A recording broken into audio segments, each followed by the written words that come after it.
What's up, everybody? Welcome back to the channel. Welcome to a new video. I think today we're going to talk about HazMat routes, how to look them up, how I look them up, whatever I can think of regarding HazMat routes. That's a viewer request. Some of you might recognize this bridge. This will be the third time it's featured on this channel. I can't get enough of it. So there's not much more to say. Let's start talking about HazMat routes. Let's get started.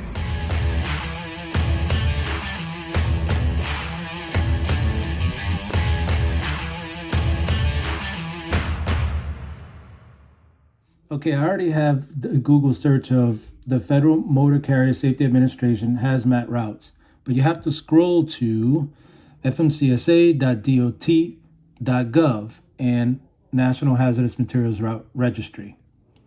Now, check this out. I have this saved to my home screen. I have an iPhone, so if I click on this, it takes me straight to it from my home screen. And I'll show you how to do that. If you're on Google, and this works with iPhone, I'm sure you could do it on Android. But here we are on Google. So you hit share, not C-H-E-R, the singer, S-H-A-R-E. Then you go to open in Safari. Then you go to share again, and then you go to add to home screen. Now it's already added to my home screen, so I'm not going to do it, but that's how you would do that. And it creates this icon. Either way, so this is Safari, this is Google. Either way, you tap, of course, you want the National Hazardous Route by state. And now you see Google and Safari are the same thing. But it's basically a shortcut, right? Once I save it to my home screen. So now you pick a state. I live in Louisiana, so let's do PDF. And then you tap to download the PDF. Now you're going to get two things. Louisiana restricted HazMat routes. So this is where you cannot take HazMat. And then you have designated HazMat routes. So this is where you can take it. It's just how you get around these. But NRHM, that's non-radioactive HazMat. Most of us are not carrying radioactive. If you are, then you're probably not watching this video. Okay, but let's look at the restricted routes. I should probably choose another state that doesn't have as much, but Tunnel Boulevard in Houma.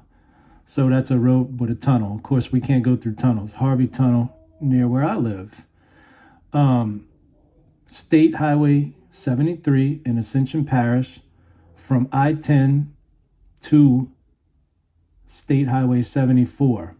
So you can't take that section, but if you look down here, we're not going to look it up. There's probably a workaround.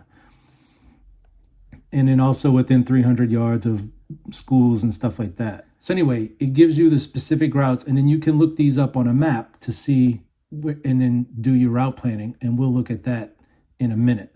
But let's pick a state that's a little less complicated. There's Oklahoma, PDF, download the PDF. See, their list is much shorter. So when we go to restricted HazMat routes in Oklahoma City and Tulsa, those are the only two cities carriers transporting hazardous material should avoid traveling through large metropolitan areas during the times of day where there's congestion, blah, blah, blah. But restricted, I-40 in Oklahoma City from 44 to 35 is banned.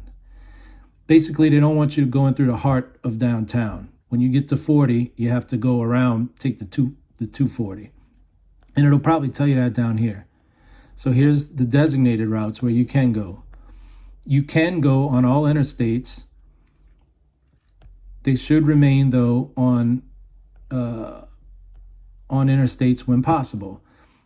I-44, southwest of Oklahoma City from 40 to 240. And it says, used to bypass the section of I-40, this,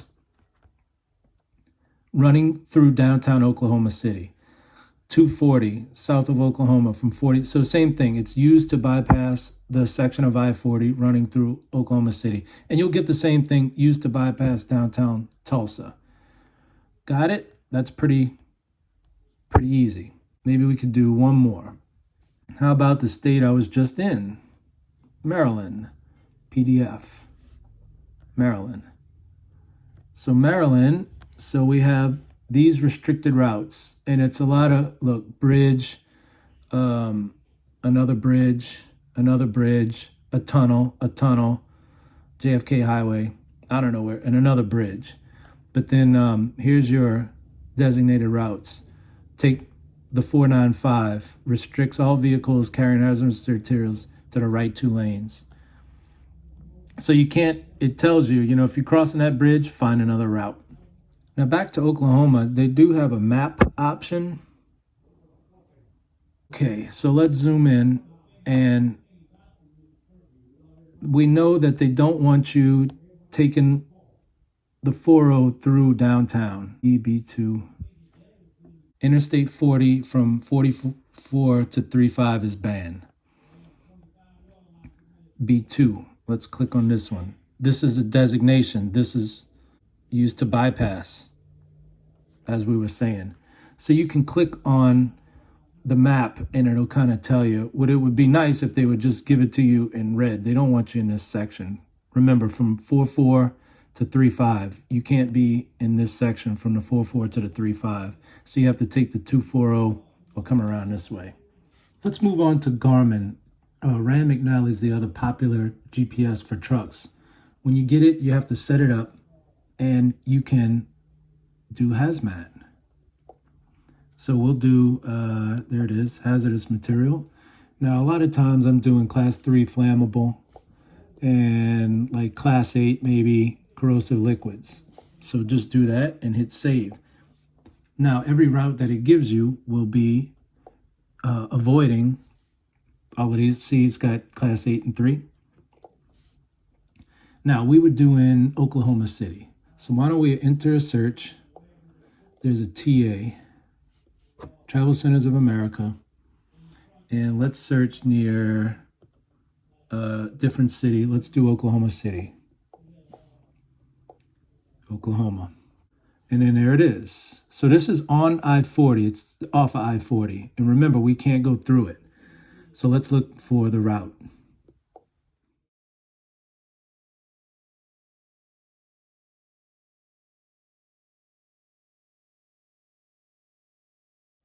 Now, something very interesting came up. Somebody correct me if I'm wrong. Now, we saw that you can't travel on I-40 between the 44 and the 35 in Oklahoma City. Now, look where Garmin's taking me. Come up the 35 and get on the 40 right here. And this is the 44, you see?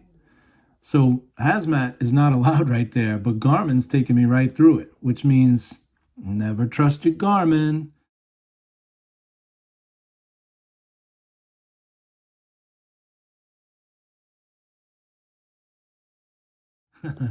So this is a great example of, unless I'm missing something, but it was very clear that you're not supposed to be on this section of I-40 with HazMat. Here, I pulled it back up. Interstate 40 in Oklahoma City from 44 to 35 is banned. So if we keep that in mind and expand this, remember there's 44, there's 35, and it's got me going straight through it. There's Interstate 40.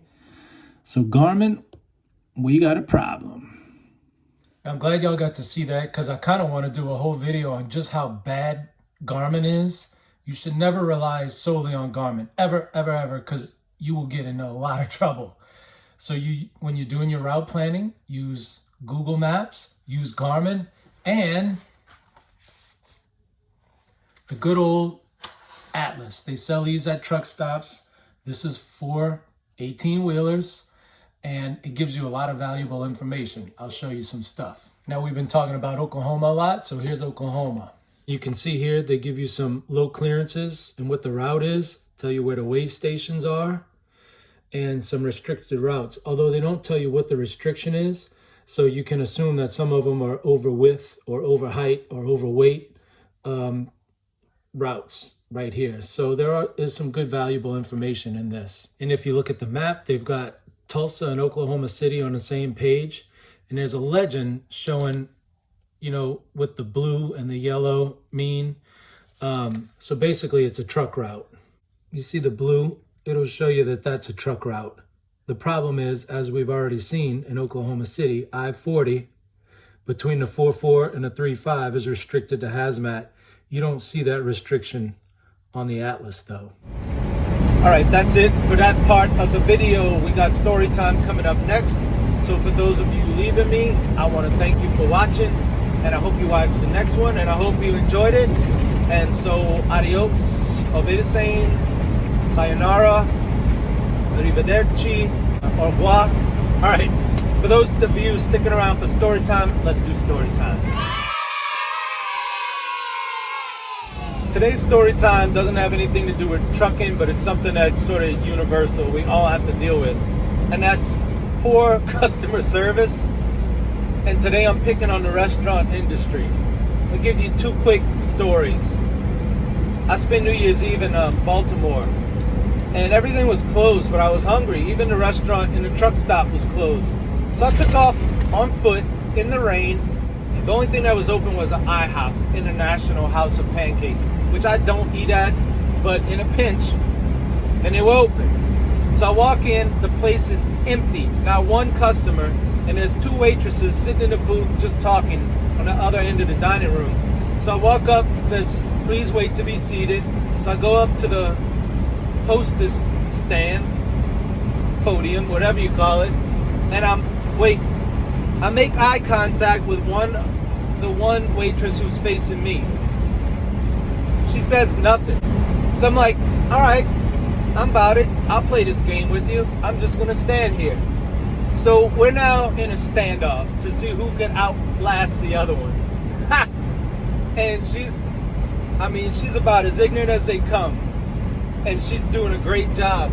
Well, after about 5 minutes of me just standing there, she gets up and I'm like, yes, I win. Well, she had something for me.